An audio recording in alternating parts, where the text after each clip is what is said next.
देखो, माने ये हैं अपने लोगों से, पदाधिकारियों से कम लोगों में अपनी बात करना, उनसे रूबरू होना, कौन कौन लोग हैं उनसे मिलना। ये एक ट्रायल चल रहा है। अभी दूसरा ये चलेगा कि 3 दिन के प्रोग्राम लगाने पड़ेंगे हमको। तो 3 दिन में उनके विचार का भी आदान प्रदान हो जाए, लोग क्या चाहते हैं, उसी तरह की फिर कार्यशाला बने, कार्यक्रम बने। कार्यक्रम का उद्देश्य क्या है? उद्देश्य ये है कि संगठित करना, सरकारों की जो पॉलिसी है उसका विरोध, अगर गलत पॉलिसी है तो उसका विरोध होगा। सरकार बहकाने का काम करेगी, हम उनको कैसे उस मकड़ जाल से निकाल सकते हैं। सरकार जालसाज है। देश का व्यापारी और नेता और अधिकारी मिल गए, ये 3 का गठबंधन हो गया तो गांव के लोग बर्बाद होंगे। जिस तरह से गांव की ज़मीन जा रही है, ज़मीन के रेट महंगे हो सकते हैं, लेकिन महंगी ज़मीन उद्योगपति खरीदेगा और सस्ती ज़मीन किसान। ज़मीन का करेंगे क्या? उद्देश्य क्या है उनका? एमएसपी जैसे अभी लागू नहीं होती इसके अभी एमएसपी गारंटी कानून देश में लागू नहीं हुआ। इसके लिए बड़ा संघर्ष की जरूरत पड़ेगी। एक बड़ा आंदोलन देश में होगा। वैचारिक रूप से इस मूवमेंट से सब लोग जुड़े हुए हैं। अगर ये ज़्यादा लेट होगा आंदोलन तो लोग बिहार की तरह हताश हो जाएंगे और स्टेट को छोड़ देंगे। जैसे बुंदेलखंड में लोग खेती छोड़ के और लेबर पे जाना चाह रहे, यही हाल बिहार का है।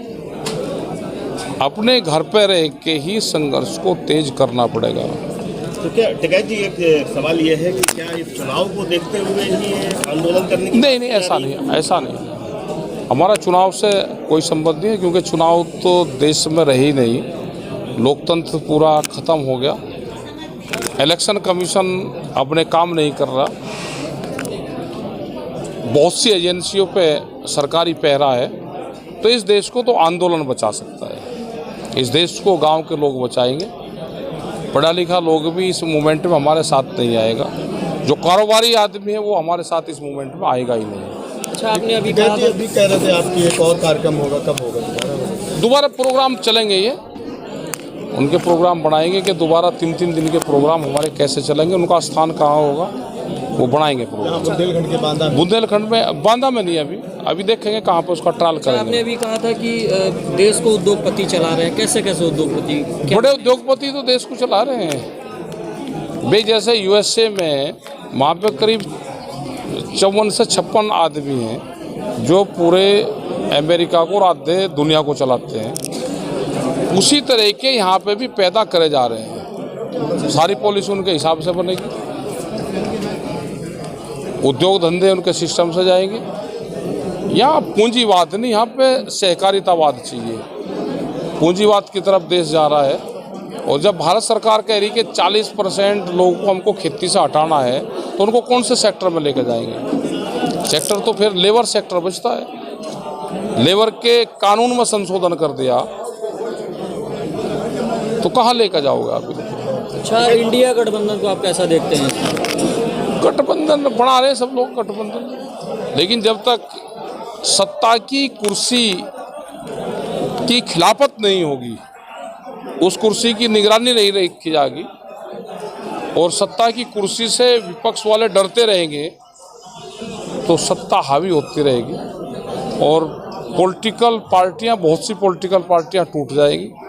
बहुत से बड़े नेता को ये सरकार अब की बार हराएगी। तो आप इंडिया गठबंधन के हम किसी के पक्ष में नहीं भाई।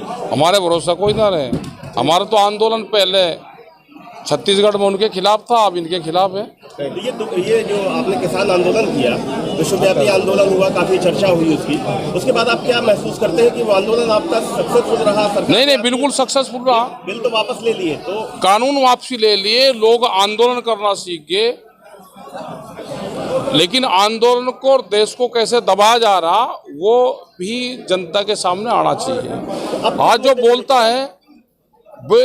है वो जेल जाएगा। अगर मेंबर पार्लियामेंट कोई बोल रहा हाउस में तो उसकी सरहद होगी। तो अब आपके पास क्या मुद्दा है आंदोलन के लिए? नहीं, आंदोलन का तो एमएसपी का मुद्दा है। ये जो हालात आज देश में पैदा हो रही है वो इशू है। सरकारें झूठ बोलती है, सरकारें कोई न कोई मुद्दा लेकर जनता को बहकाने का काम करती है। ये सारे इशू तो है।